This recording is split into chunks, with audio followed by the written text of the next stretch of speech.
Hello friends, ഇന്ന് നമ്മുടെ study ചലഞ്ചിൻ്റെ day 2 ആണ്. അപ്പോൾ ഇന്ന് വന്നിട്ട് നമുക്ക് കോളേജിൽ നിന്ന് പറഞ്ഞിട്ടുണ്ട് നമുക്ക് ലോ ഓഫ് തോട്ട്സ് എന്ന് പറഞ്ഞ സബ്ജക്റ്റ് ഉണ്ട്. അപ്പോൾ അതിൻ്റെ കുറച്ച് ക്വസ്റ്റ്യൻസ് മിസ്സ് തന്നിട്ടുണ്ട്, പ്രോബ്ലം ക്വസ്റ്റ്യൻസ് ആണ്. സോ അത് ഒരു 6 ക്വസ്റ്റ്യൻസ് ഞങ്ങൾക്ക് തന്നിട്ടുണ്ടായിരുന്നു. സോ ഇതൊരു പ്രോബ്ലം ക്വസ്റ്റ്യൻ ആണ്.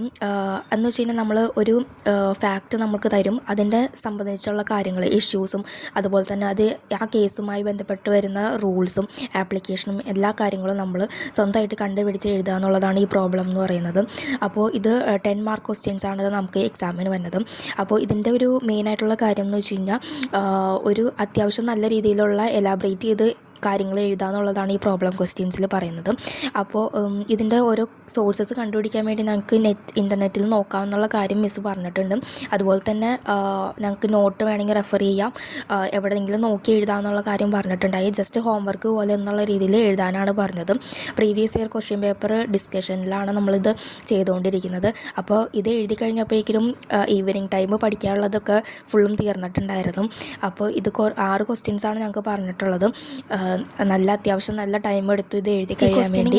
അപ്പോൾ അതാണ് ഇപ്പോൾ എഴുതിക്കൊണ്ടിരിക്കുന്നത്. നമുക്ക് ആ ഒരു പർട്ടിക്കുലർ ടോപ്പിക്ക് ഫുള്ളായിട്ട് നമുക്ക് പഠിക്കാൻ പറ്റും. അതിൻ്റെ ഉള്ള ഇഷ്യൂസും കാര്യങ്ങളും എത്രത്തോളം ഏത് ക്വസ്റ്റ്യൻ വന്നാലും നമുക്ക് അതിനകത്തുനിന്ന് എഴുതാൻ വേണ്ടി പറ്റും. അപ്പോൾ അതാണ് ഈ പ്രോബ്ലം ക്വസ്റ്റ്യൻ്റെ മെയിനായിട്ടുള്ള ഒരു കാര്യം എന്ന് പറയുന്നത്. അപ്പോൾ ഞങ്ങൾക്ക് ആദ്യം തന്നെ മിസ്സ് പഠിപ്പിച്ചത് 15 മാർക്സിൻ്റെയും 10 മാർക്ക് ക്വസ്റ്റ്യൻസുമാണ് എഴുതാൻ പഠിപ്പിച്ചത്. അപ്പോൾ അതിനകത്തുനിന്ന് വന്ന ക്വസ്റ്റ്യൻസും 3 മാർക്ക് ക്വസ്റ്റ്യൻസിൽ ഇട്ട് നമുക്ക് എഴുതാൻ പറ്റും. അപ്പോൾ അതിൻ്റെ ഒരു മെയിനായിട്ടുള്ള കാര്യം തന്നെ ഇതാണ്, ആ ഫുള്ളിയുള്ള ടോപ്പിക്ക് നമുക്ക് പഠിച്ചു തീർക്കാൻ പറ്റും.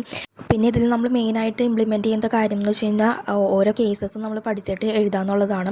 ഇതിൽ ഒരു ഡിഫിക്കൽട്ടായിട്ടുള്ള ഒരു തിങ് എന്ന് പറയുന്നത് ആ കേസിൻ്റെയൊക്കെ നെയിംസ് ഓർത്ത് വയ്ക്കുക എന്നുള്ളതാണ്. എപ്പോഴും വരുന്നത് ഇംഗ്ലീഷ് ആയിട്ടുള്ള ഒരു നെയിംസ് ആയിരിക്കും നമുക്ക് എപ്പോഴും ഓരോ കേസിൻ്റെ പേര് തന്നെ. ആ ഓരോ കേസ് നെയിംസ് ഓർത്ത് വയ്ക്കുക എന്നുള്ളത് ഭയങ്കര ഒരു ഡിഫിക്കൽട്ടായിട്ടുള്ള കാര്യം തന്നെയാണ്.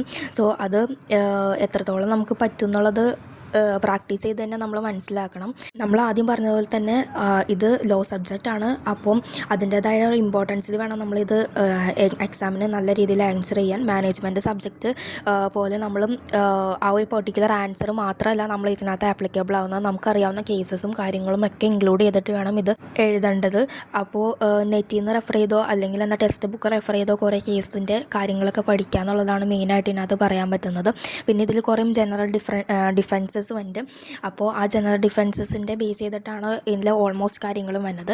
അപ്പോൾ ആ ഡിഫൻസസും കാര്യങ്ങളും മെയിനായിട്ടും നല്ല രീതിയിൽ പഠിച്ചാൽ മാത്രമാണ് ഇതൊക്കെ ആപ്ലിക്കബിൾ ആവുന്നുള്ള കാര്യങ്ങൾ നമുക്ക് പറയാൻ പറ്റുള്ളൂ. ആ ഒരു ജനറൽ ഡിഫൻസസിൽ എന്തായാലും ഒരു പ്രോബ്ലം ഉണ്ടാവും.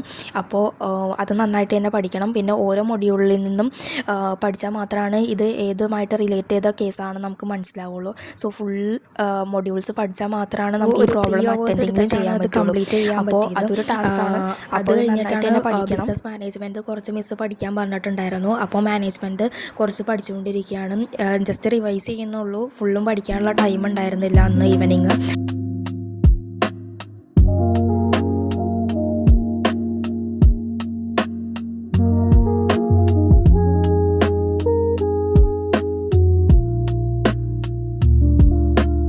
സോ ഇത് നിങ്ങൾ കാണുന്നത് ഞാൻ എൻ്റെ പെന്നും കാര്യങ്ങളൊക്കെ ഓർഗനൈസ് ചെയ്യുന്നതാണ്. അപ്പോൾ ഇന്ന് ഈവനിങ് ഇത് 2 മാത്രമാണ് നമുക്ക് പഠിക്കാൻ പറ്റുള്ളൂ. ആ പ്രോബ്ലം ചെയ്തതുകൊണ്ട് കുറച്ച് കാര്യങ്ങളും ആ ടോട്ടിൻ്റെ കാര്യങ്ങൾ കംപ്ലീറ്റ് ആയെന്നാണ് വിശ്വസിക്കുന്നത്. അപ്പോൾ അത്രയേ ഉള്ളൂ guys. Thank you for watching.